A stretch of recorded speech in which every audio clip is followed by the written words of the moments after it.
Get ready to hear an astounding story. A story about Rome's most loyal, or perhaps most unexpected soldiers. This is the tale of a legion that stood shoulder to shoulder with Caesar himself, yet twice betrayed him, or did they? Was it loyalty to justice or simple rebellion? Today, we will reveal the full truth about the 13th Legion. You thought you knew the history of Rome? Forget everything you've heard, because even the popular series Rome makes a huge mistake about our heroes. Centurions Lucius Vorenus and Titus Pullo, written about by Caesar himself, were not in the 13th, but the 11th Legion, and that's just a small part of the secrets held by the history of this legendary formation. Are you ready for the shocking details? It all began after the victory over Ariovistus at the very start of the Gallic Wars. While the hardened veterans wintered in Gaul, Caesar returned to his province, Cisalpine Gaul, and there, far from the front lines, he raised two entirely new legions, the 13th and the 14th. This is how the chronicle of these two celebrated units began, but it was the 13th that was destined to go down in history as, perhaps, the most legendary. Caesar combined the raw recruits with his 6 veteran legions, already tested by fire and water in Spain and Gaul itself. The newcomers still had to prove their worth and earn the respect the old soldiers already commanded. Week after week, the Roman army advanced, subjugating tribe after tribe. These weren't grand battles, but rather minor skirmishes, yet each one was a trial by fire for the 13th Legion. They learned to fight from their experienced comrades, participating in the conquest of the Susiones, Ambiani, and Bellovaci tribes. They learned to survive in a real, merciless war. But the true test was yet to come. Their next opponent was the Nervi, a tribe Caesar himself called the bravest of all the Gauls. He knew they would fight fiercely, and he wasn't sure about his greenhorns. That's why he placed the 13th and 14th legions in reserve behind the main forces, and he was right. When the veterans began building fortifications by the river, the Nervi and their allies announced suddenly. The Romans were caught off guard. The recruits from the 13th Legion didn't even immediately realize the battle had begun. When they finally ascended the hill several hours later, they were met with a scene of total chaos. The Roman legions were surrounded. The Gauls had breached the unfinished camp, plundering the baggage trains, and non-military Romans were fleeing in panic. Even the cavalry from the Treveri tribe, which Caesar considered the best in Gaul and whom he trusted particularly, had turned and fled, convinced all was lost. The outcome seemed decided. Several thousand Gauls noticed the legionaries on the hill and surged forward to attack, but the centurions of the 13th Legion, those men of iron, quickly restored order. The recruits took their positions. This was their first real battle, and immediately against one of the most dangerous enemies. And guess what? Despite all the hell breaking loose around them, the 2 young legions stood firm against the onslaught. Meanwhile, their senior comrades from the heroic 10th Legion broke the attack on another section. Victory belonged to the Romans, and though the main glory went to the 10th, Caesar in his writings specifically noted the courage and resilience of the recruits. For him, it was a true exam. They could have retreated. They had the opportunity to flee. They saw others running, but instead they chose to fight to the end. This was something he expected only from seasoned veterans, but certainly not from recruits. It was in that slaughter that the 13th Legion began forging its reputation. Several years passed, and the Legion's authority only grew. Caesar, heading to the lands of the Batturiges tribe, from whom he expected a rebellion, took the 11th and 13th Legions with him. The mere appearance of the Roman army immediately quashed any thoughts of resistance. Caesar wrote that he took both legions because the territory of the Batturiges was too vast for just one. Just think about it. Even then, he thought so highly of the 13th that he considered sending it alone against an entire tribe. Later, in the legendary Battle of Gergovia, he placed the 13th Legion alongside his beloved 10th to protect the flank. The Legion became elite. After numerous campaigns, Caesar dispersed his troops throughout Gaul to prevent new rebellions from flaring up. But the real threat was brewing not among the barbarians. It festered in the very heart of the Roman Republic. After the disaster at Carrhae, where a huge Roman army was destroyed, the Senate, gripped by fear, ordered Pompey and Caesar each to give 1 legion for the Eastern Front. Both complied. Pompey gave one of his and Caesar the 15th, which was in Cisalpine Gaul. But according to Caesar himself, both legions originally belonged to him. as the one Pompey gave was also raised in Caesar's province, so he ordered the 13th Legion to take the place of the 15th. But only a few weeks later, the incredible truth came out. Both of these legions did not go to the east. They were handed over to Pompey's command. The Senate no longer trusted Caesar. Why? He had become too powerful after his victories.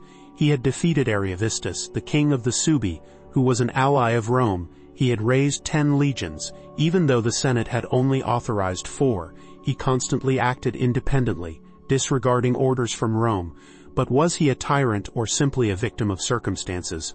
After all, Ariovistus attacked Rome's allies, and Caesar was forced to intervene. As resistance grew, Caesar had to raise new legions.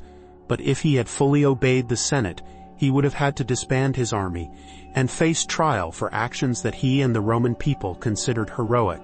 This event became arguably one of the most controversial in history. To this day, historians debate whether Caesar was right or had truly become a tyrant.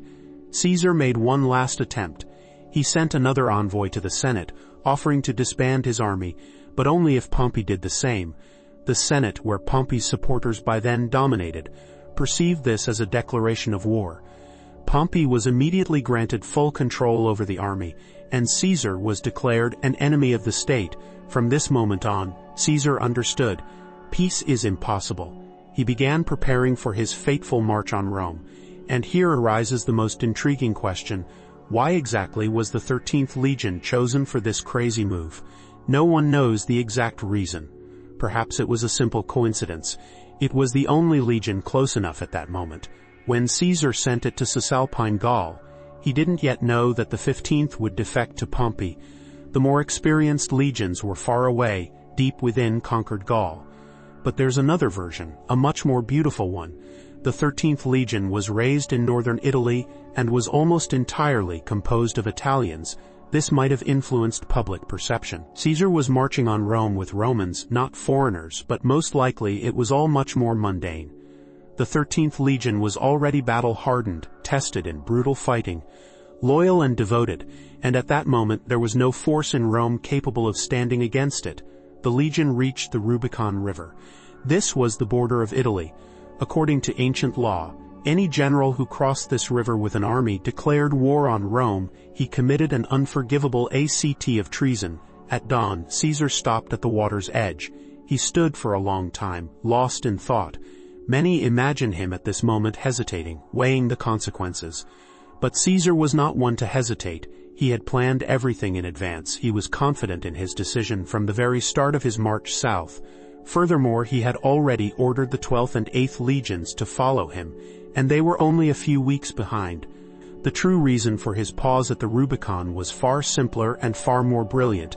He was waiting for the sun to rise. Caesar was a master of propaganda. He genuinely believed in the righteousness of his actions and saw himself as a hero in the eyes of the Roman people. He didn't want to cross the border in darkness, like a thief or an enemy. He wanted to march through the streets of Rome in broad daylight, with head held high, accompanied by his loyal and already forged 13th Legion. He believed that if the people supported him, he wouldn't need a large army to seize power, and so, under the rays of the rising sun, he stepped across the Rubicon, whispering his famous phrase, "Let the die be cast." Caesar's life now hung by a thread, and it depended entirely on the 13th Legion. Soldiers who followed him without a Senate order were considered traitors and subject to execution. Caesar delivered a passionate, rousing speech to the legionaries.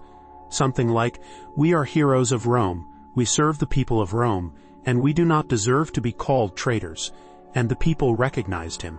As the 13th Legion passed through Italian cities, people greeted Caesar with respect, showing that he still enjoyed their support. Caesar probably expected the 15th Legion, also in Italy, and which he himself had formed, to join him. With these 2 legions, he wouldn't have to fear the recruits Pompey might field against him, and Caesar began acting decisively. He sent 5 cohorts of the 13th Legion under the command of Mark Antony to occupy Arretium. Another 3 cohorts he sent to Passorum, Fano, and Ancona, the remaining 2, to Iguvium. And guess what? In not one of these cities was there any resistance. Every single one willingly sided with Caesar. What's more, when the residents saw the 13th Legion, many local garrisons also joined him. swelling Caesar's army. Soon, the 12th Legion arrived in Italy to support their comrades from the Gallic campaigns. News that Caesar was marching on Rome and that cities were surrendering without a fight reached the Senate. What happened there? Panic.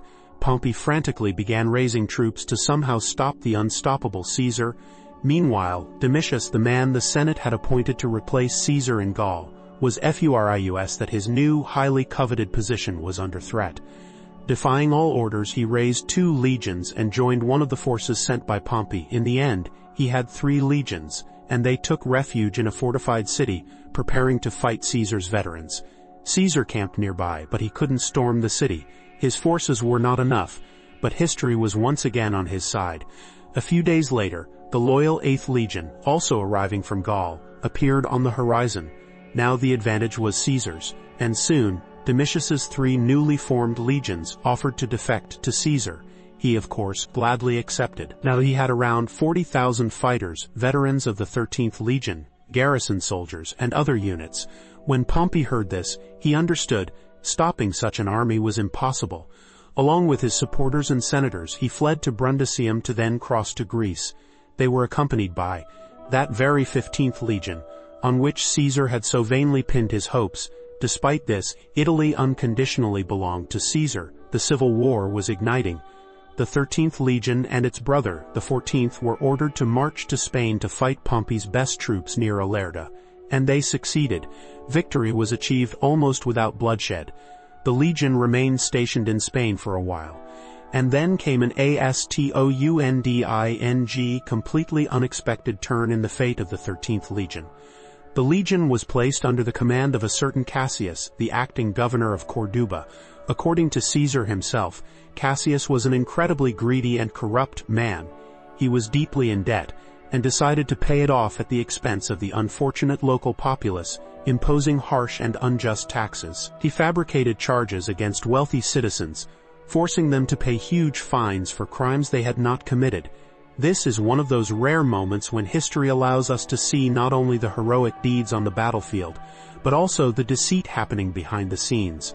The Civil War wasn't just a fight for ideals, but also a chance for some to profit from the chaos, and the legionaries, including the soldiers of the 13th Legion, perfectly understood what was happening. Cassius was so unpopular that even his closest subordinates tried to kill him. He survived, but instead of punishing the conspirators, he made them pay a ransom for their freedom. This only strengthened his vile reputation. And then the bolt struck. When Cassius left Corduba on Caesar's orders, a rebellion erupted in the province, and shortly thereafter came news that shocked everyone. The 13th Legion had mutinied. They killed several centurions who dared to oppose them and elected a certain Marcellus as their commander. And then, they marched back to Corduba to quash the rebellion. It was incredible. Why would one of Caesar's most loyal legions do such a thing? Caesar himself later wrote that the reason wasn't hatred towards him or support for Pompey. The legion was simply tired of Cassius's greed and abuses.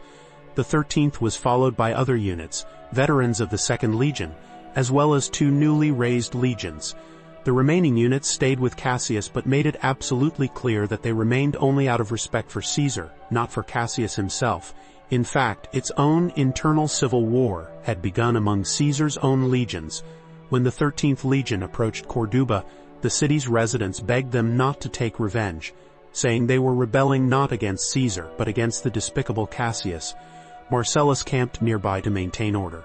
And when Cassius returned with his legions, he was furious at what he saw. He wrote to other governors, asking for help. And then, to spread terror, he sent his men to set houses on fire near Corduba. The 13th Legion could not stand for this. The soldiers began asking Marcellus to let them advance against Cassius. Marcellus was forced to agree. The legions lined up and marched towards Cassius's camp, offering a decisive battle. But Cassius, knowing full well that he was outnumbered in infantry, took a favorable elevated position and refused to give battle. He relied on his cavalry, which delivered sudden strikes and immediately retreated, inflicting casualties on the mutineers. Soon, Cassius received reinforcements, several thousand soldiers from neighboring provinces. Formally, he was still considered the main authority in the region. His army became much stronger, but he still avoided a decisive confrontation. Caesar wrote that Cassius feared Marcellus's veterans, especially the soldiers of the 13th Legion, who by this point had become among the most experienced on the entire front. However, the cavalry attacks continued, and over several days the mutineers suffered new losses, and just when the situation reached a boiling point, Lepidus arrived at the conflict site to restore order. He brought with him some 3,500 legionaries, plus an equal number of allies and cavalry. Lepidus issued a stern command. Both commanders were to immediately cease hostilities and hand over their legions to him. Marcellus, showing loyalty not to himself but to Caesar, obeyed without hesitation. He surrendered the 13th and other legions to Lepidus. Cassius, however, regarded the order with suspicion. Firstly, he sincerely believed he was in the right, and secondly, he feared that Marcellus's quick capitulation would sway Lepidus to his side, but Lepidus acted wisely. He met with Cassius personally, and promised that the decision would be just and impartial. Reluctantly, but Cassius agreed and surrendered his troops after this. Lepidus headed to Cordova to appoint a new governor for the province, and Cassius himself, he didn't go with him. According to Caesar, he instead boarded a ship to save all the riches and booty he'd accumulated during those months. But fate, as if smirking, put everything in its place. He was caught in a terrible storm, and the vessel, along with him and his treasures, went to the bottom. The tone in which Caesar describes this episode clearly shows. He despised Cassius and was absolutely delighted by his end. And what's particularly important, he was proud of the 13th Legion's action. They showed they were ready to stand for justice, even at the cost of some of their centurions' lives. If not for the 13th's mutiny, Cordova would surely have been burned, looted, and turned into ruins. The entire province owed its salvation to them. But the civil war didn't end. Later, Caesar sent the 13th Legion to the African campaign, where they were placed in the very center of the battle line in the decisive Battle of Thapsus. This battle ended in Caesar's complete victory. The surviving Pompeian supporters retreated to Spain, where the final battle of the civil war flared up at Munda, and then came a stunning, incredible turn. One of Caesar's best and oldest legions, the 9th, switched sides to the enemy, and with them, the 13th. Both legions were then in Cordova, the very city the 13th Legion had once defended. The local residents, of course, remembered them perfectly. Why were the veterans of the 13th and 9th kept away from Munda? Most likely out of fear that former comrades couldn't be caught to fight each other. They had fought together for decades. It would have been too risky to pit them face to face. If that had happened, considering Caesar was already outnumbered and in a disadvantageous position, the battle could have ended in a true catastrophe for him. Be that as it may, the Pompeians who survived Munda fled to the 13th Legion and took refuge in Cordova. Caesar marched after them. He wrote that upon arriving at the city, he accepted the surrender of many slaves and soldiers, including the 9th Legion. But the 13th prepared to defend. The resistance was so fierce that Caesar had to call for reinforcements. In the end, the city fell, and over 20,000 people were killed on the spot. The victors were in a rage. It's reasonable to assume that quite a few of the 13th's soldiers were among the dead, the very ones who accompanied Caesar across the Rubicon, the ones he had once trusted more than anyone. Such is the cruel truth of civil wars. Sorting out these events is extremely difficult. The 9th Legion's motives can be understood.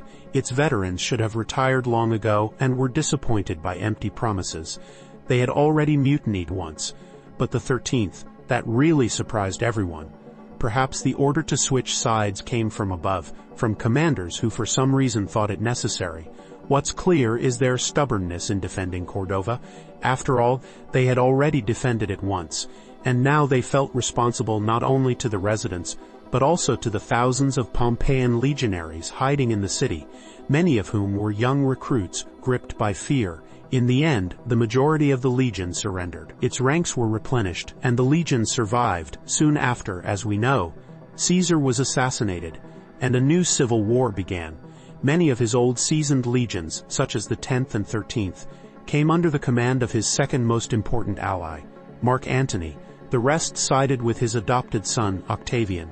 Octavian preferred not to rebuild the old, fettered legions, but to create new ones under the same glorious numbers. He didn't have a 10th. He created his own, there was no 13th. A new one appeared. At one point, 2 13th legions existed, but in 30 BC, a new legion appeared. The 13th Gemina means twins. This name was given when 2 legions were combined into one. One of them was definitely Caesar's original legion, the second, Octavian's new legion. When the latter gained control over both, he merged them. Thus, the 13th Gemina was formed and the legion received its new symbolic name. The era of civil wars came to an end. Around 36 BC, one of Octavian's best generals, Marcus Agrippa, embarked the legions onto ships, and the 13th was among them. They became true marines in the naval battles at Mylae and Naulochus, securing victories in both. Later, Octavian received the title of Augustus and became the sole ruler of Rome. The empire needed its heroes. In 15 BC, he stationed the 13th Legion in Raetia, guarding the border from one of the most dangerous enemies in the east, and in 980, something horrible happened, an event that would be remembered for centuries. 3 Roman legions that crossed the Rhine were completely annihilated by Germanic tribes. The Teutoburg Forest. The 13th Legion was nearby, and was, of course, shocked by this news. For the first time, barbarians had breached the empire's most reliable and powerful border. The entire defense system was under threat. The borders were quickly reinforced, but Rome could not forget such a disgrace. As long as the 3 golden eagles of the fallen legions remained in Germanic hands, it was a constant reminder of weakness and humiliation. But the Roman Empire knew how to take revenge. Just 4 years later, the brilliant Germanicus became the commander of the legions on the Rhine. One of his legions, the 13th, along with the others, he conducted 3 fierce campaigns, burning and destroying Germanic settlements, and he achieved what the legions so yearned for: to reclaim the lost eagles. The 13th Legion participated in the defeat of the very tribes that carried out the massacre. Of the 3 eagles, 2 were recovered, the third was never found. Plutarch wrote that if Germanicus had been given full freedom, he would have conquered all of Germania, but the campaign's goal was different: revenge for the fallen, and in this it was a complete success. Emperor Tiberius summoned Germanicus to Rome and granted him a triumph, and the 13th Legion returned to its old positions on the Rhine with a sense of duty fully discharged. The Legion, born in the fires of the Gallic War, tested in the chaos of the Battle of the Nervii, Caesar's loyal companion at the crossing of the Rubicon, a rebel against corruption, a survivor of the Civil War's meat grinder, the unified symbol of a new empire, and an avenger for fallen comrades. Now that's a story. The story of the 13th Legion, a legion that went through all eras, trials, and even betrayals.